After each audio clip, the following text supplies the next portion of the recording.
साथियों नमस्कार, मैं हूं नारायण पटेल आपके अपने चैनल पे। आज हम यहां पर बात करेंगे राष्ट्रीय आय एवं योग्यता आधारित छात्रवृत्ति परीक्षा 2022-23 के लिए।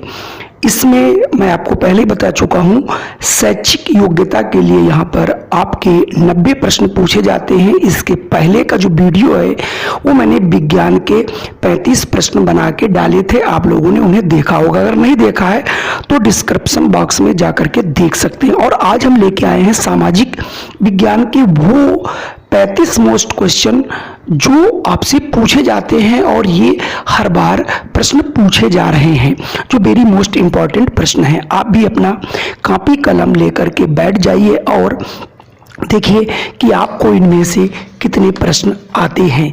और अगर आप बहुत अच्छी तैयारी करना चाहते हैं तो आप हमारे चैनल से जुड़ सकते हैं और जुड़ कर के आप एक अपनी अच्छी तैयारी कर सकते हैं। और आपको क्या क्या चाहिए उसके लिए आप अपने कमेंट हमें अवश्य करें, जिससे हम आपको इसी प्रकार से अन्य वीडियो अच्छे से अच्छे बना सके। तो आइए शुरू करते हैं आज का ये वीडियो।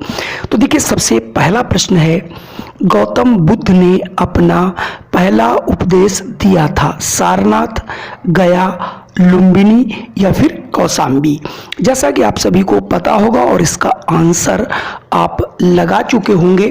तो अगर इसका आंसर आप ए लगाए हैं तो आपका आंसर बिल्कुल सही है, क्योंकि गौतम बुद्ध जी जो है पैदा हुए थे आपके लुम्बिनी में, और उसके बाद जो उन्हें ज्ञान प्राप्त हुआ था वो बोध गया में, और जो पहला उपदेश दिया था वो सारनाथ में, और उनकी मृत्यु कुशीनगर में हुई थी। तो इस आधार पर आप इसका आंसर यहाँ से ए वाला टिक कर लेंगे। चलिए बढ़ते हैं अगले प्रश्न की ओर। अगला प्रश्न है, मोहम्मद बिन कासिम ने किस भारतीय राजा को पराजित किया? दाहिर को, पृथ्वीराज चौहान को, हरिश्चंद्र को, विजय सेन को। अगर आपने पढ़ा है और अगर आपने आंसर ए लगाया है तो आपका आंसर बिल्कुल सही है, दाहिर। अगला प्रश्न है, अमेरिका की खोज किसने की? Columbus, Hawkins, Vasco D gamma या सर टॉमस रो। और अगर आपने ऑप्शन यहाँ भी ए लगाया है तो आपका उत्तर बिल्कुल सही है, कोलंबस। अगला प्रश्न हमारा है क्वेश्चन नंबर 4, रेगुलेटिंग एक्ट कब बनाया गया? 1783 में, 1947 में, 1784 में या 1773 में। और अगर आपने आंसर लगाया है 1773 तो आपका आंसर बिल्कुल सही है। चलिए बढ़ते हैं अगले प्रश्न की ओर। अगला प्रश्न है, एलपीजी लिक्विड पेट्रोलियम गैस है, पूर्णतः ठोस होती है, गैस होती है, द्रव्य होता है या फिर धातु होती है? और अगर आपने अपना ऑप्शन सी लगाया है तो आपका उत्तर बिल्कुल सही है। चलिए बढ़ते हैं अगले प्रश्न की ओर। छठा प्रश्न आपका है, नरोरा परमाणु ऊर्जा केंद्र कहाँ स्थित है? उत्तर प्रदेश, पंजाब, हरियाणा या फिर राजस्थान? और अगर आपने ऑप्शन चुना है ए उत्तर प्रदेश तो आपका आंसर बिल्कुल सही है। अगला प्रश्न है, फोर्ट विलियम कॉलेज की स्थापना किस शहर में की गई? कानपुर, कोलकाता, ढाका या फिर पटना? और अगर आपने ऑप्शन चुना है यहाँ से बी कोलकाता तो आपका आंसर बिल्कुल सही है। अगला प्रश्न वेरी इंपॉर्टेंट, संयुक्त राष्ट्र महासभा में किस भाषा में कार्य नहीं किया जाता? अंग्रेजी, रूसी, चीनी या फिर हिंदी? तो यहाँ पर हिंदी भाषा नहीं है, इसके अलावा यहाँ पर आपको जो है 6 भाषाएं देखने को मिल जाती हैं। अरबी है, चीनी है, अंग्रेजी है, फ्रांसीसी है, रूसी है और स्पेनी भाषा है। चलिए क्वेश्चन नंबर 9 पर बढ़ते हैं। क्वेश्चन नंबर 9 का एक बहुत इम्पोर्टेंट और बहुत अच्छा प्रश्न है, अंतिम मुगल बादशाह बहादुर शाह जफर की मृत्यु कहाँ हुई थी? झांसी में, रंगून में, दिल्ली में या फिर लखनऊ में? अगर आपका ऑप्शन है रंगून तो ये उत्तर आपका बिल्कुल सही है, ये भाग करके इनकी मृत्यु रंगून में हुई थी। 10वां प्रश्न है, मुगल शासक का संस्थापक कौन था? शेरशाह सूरी, हुमायूं, बाबर या फिर अकबर। और अगर आप अपना ऑप्शन चुनते हैं सी तो आपका आंसर बिल्कुल सही है। चलिए बढ़ते हैं अगले प्रश्न की ओर। प्रश्न 11, विश्व का सबसे बड़ा महाकाव्य है रामायण, चरक संहिता, महाभारत या फिर रामचरितमानस। ये प्रश्न आपका पढ़ा है, कई बार पूछा गया, और अगर आपने ऑप्शन लगाया है सी महाभारत तो आपका आंसर बिल्कुल सही हो जाएगा। यहाँ से हम महाभारत टिक कर देते हैं। अगला प्रश्न है, पिरामिड किस देश में स्थित हैं? मिस्र में, जॉर्डन में या फिर सूडान या फिर भारत। और अगर आपका ऑप्शन यहाँ से मिस्र आ रहा है तो आपका उत्तर बिल्कुल सही है, तो हम मिस्र पे यहाँ पे टिक कर देते हैं। अगला प्रश्न बेहद इम्पोर्टेंट प्रश्न है 13, पृथ्वी का सूर्य के चारों ओर घूमना कहलाता है परिभ्रमण, परिक्रमण, भ्रमण या संक्रांति। अगर आपका आंसर है परिक्रमण, परिक्रमण मतलब किसी के चारों ओर घूमना, परिभ्रमण मतलब अपनी ही धुरी पर घूमना, यानी परिभ्रमण से जो है आपका ये 365 दिन में पृथ्वी सूर्य का एक चक्कर लगा लेती है। और अगर आप करें परिभ्रमण की बात तो आपकी जो पृथ्वी है लगभग 24 घंटे में एक चक्कर लगा लेती है। तो यहाँ से ऑप्शन आपका बी वाला हो जाएगा। फिर है, विश्व का सबसे बड़ा मरुस्थल कौन सा है? गोबी, सहारा, तकलामाकान या फिर थार। और अगर आपने यहाँ से आंसर चुना है सहारा तो आपका आंसर बिल्कुल सही हो जाएगा। अगला प्रश्न 15वां है, हीरा उत्पादन के लिए प्रसिद्ध पन्ना खदान किस प्रदेश में स्थित है? मध्य प्रदेश, छत्तीसगढ़, उत्तर प्रदेश और झारखंड। और अगर आपने भी इसका आंसर ए चुना है मध्य प्रदेश तो आपका आंसर बिल्कुल सही है। अगला प्रश्न है, वर्ष 2021 की जनगणना के अनुसार भारत की जनसंख्या कितनी थी? 125 करोड़, 120 करोड़, 121 करोड़ या फिर 130 करोड़। और अगर आपने ऑप्शन लगाया है सी 121 करोड़ तो आपका आंसर बिल्कुल सही है। काठमांडू किसकी राजधानी है? पाकिस्तान, भूटान, बांग्लादेश या फिर नेपाल। ये हमारा पड़ोसी देश है नेपाल जिसकी ये राजधानी है। अगला प्रश्न हम, ये सारे प्रश्न आपकी बुक से लिए गए हैं, बहुत ही इम्पोर्टेंट प्रश्नों को यहाँ पे चुना गया है। अगर आपको ऐसे प्रश्न चाहिए तो इस चैनल को आप सब्सक्राइब कर सकते हैं। अगला प्रश्न है, उत्तर प्रदेश में खेल का सामान प्रमुखता से बनाया जाता है कानपुर, रामपुर, लखनऊ या फिर मेरठ। और आपने अगर इसका उत्तर चुना है मेरठ तो आप बिल्कुल सही हैं।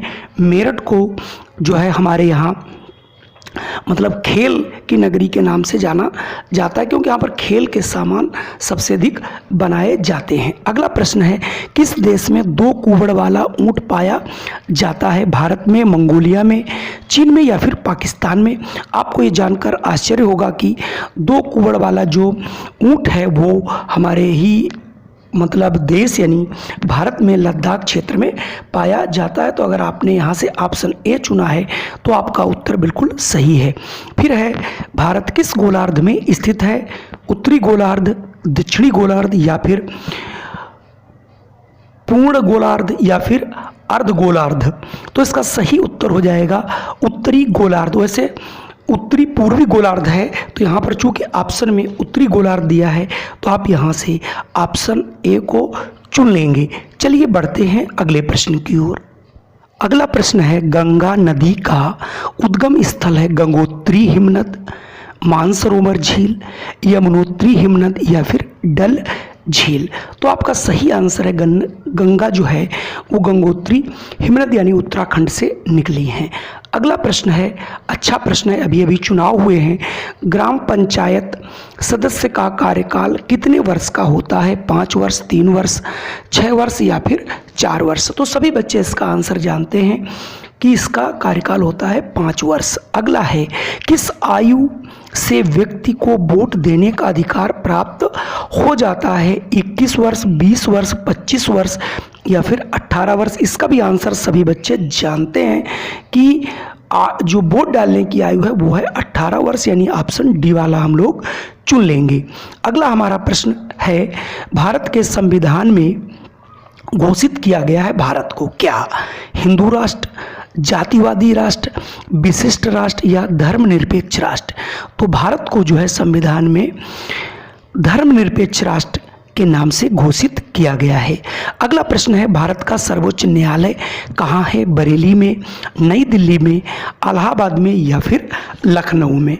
और अगर आपने इसका आंसर चुना है नई दिल्ली, तो आपका आंसर बिल्कुल सही है। चलिए बढ़ते हैं अगले प्रश्न की ओर। अगला प्रश्न बेहद इम्पोर्टेंट है। राष्ट्रपति की अनुपस्थिति में उसके स्थान पर कार्य करता है भारत का प्रधानमंत्री, लोकसभा का सभापति, उपराष्ट्रपति या फिर गृह मंत्री? सभी को पता है कि जब हमारा राष्ट्रपति कार्य नहीं करता, उस समय जो कार्य करते हैं वो करते हैं भारत के उपराष्ट्रपति, यानी ऑप्शन यहाँ से आपका सही हो जाएगा सी वाला। अगला प्रश्न है, हमारा संविधान कब लागू हुआ? 26 जनवरी 1950, 1 जनवरी 1948, 23 मार्च 1950 या 15 अगस्त 1947? इसका भी आंसर सभी को आ रहा होगा, 26 जनवरी 1950, ऑप्शन ए। अगला हमारा प्रश्न बेहद इंपॉर्टेंट है, संविधान से ही है सारे प्रश्न। संविधान सभा के अध्यक्ष कौन थे? डॉक्टर राजेंद्र प्रसाद, सरोजिनी नायडू, डॉक्टर भीमराव अंबेडकर या फिर पंडित जवाहरलाल नेहरू? और अगर आपका ऑप्शन है ए डॉक्टर राजेंद्र प्रसाद, तो आप बिल्कुल सही हैं। अगला है, मौलिक अधिकारों की संख्या कितनी है? तो मौलिक अधिकारों की संख्या 10 है, 11 है, 5 है या फिर 6 है? और अगर आपका उत्तर है 6, तो आपका आंसर बिल्कुल सही है। इसके पहले मौलिक अधिकार 7 हुआ करते थे, संपत्ति का अधिकार को हटा दिया गया है, तो अब हमारे मौलिक अधिकार 6 बचे हैं। और मूल कर्तव्यों की बात करें तो वो 11 हैं। काफ़ी ये प्रश्न पूछा जाता है। अगला प्रश्न है, किस सदन को निम्न सदन कहा जाता है? लोकसभा, राज्यसभा, सर्वोच्च न्यायालय, इनमें से कोई नहीं? तो अगर आपका आंसर है लोकसभा, तो बिल्कुल सही है, और उच्च सदन कहा जाता है राज्यसभा को। चलिए बढ़ते हैं अगले प्रश्न की ओर। अगला प्रश्न हमारा संविधान से ही है। आपसे प्रश्न किया जा रहा है, लोकसभा की अधिकतम सदस्य संख्या हो सकती है 543, 552, 548, 547? अगर आपका आंसर है 552, तो उत्तर आपका बिल्कुल सही है। अगला प्रश्न है, भारत का प्रथम स्वतंत्रता संग्राम कब हुआ?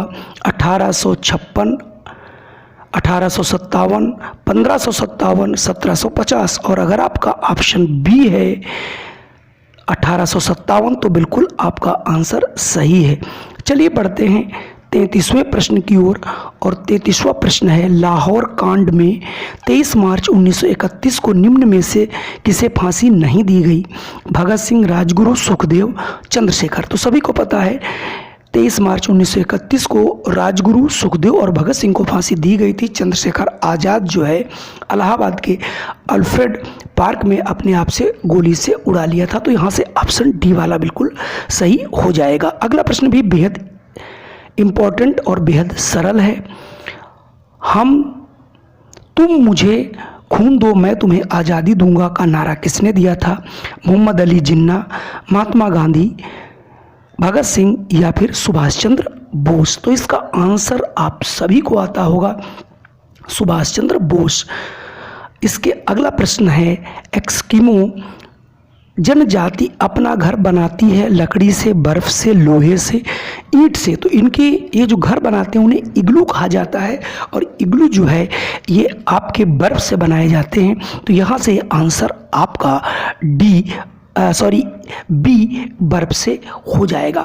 तो बच्चों, ये प्रश्न आपको कैसे लगे? अगर ये प्रश्न आपको पसंद आए तो कृपया अपना कमेंट जरूर करें, और अगर आपने इस वीडियो को देखा है तो एक बार लाइक जरूर करें और अपने मित्रों को शेयर अवश्य करें।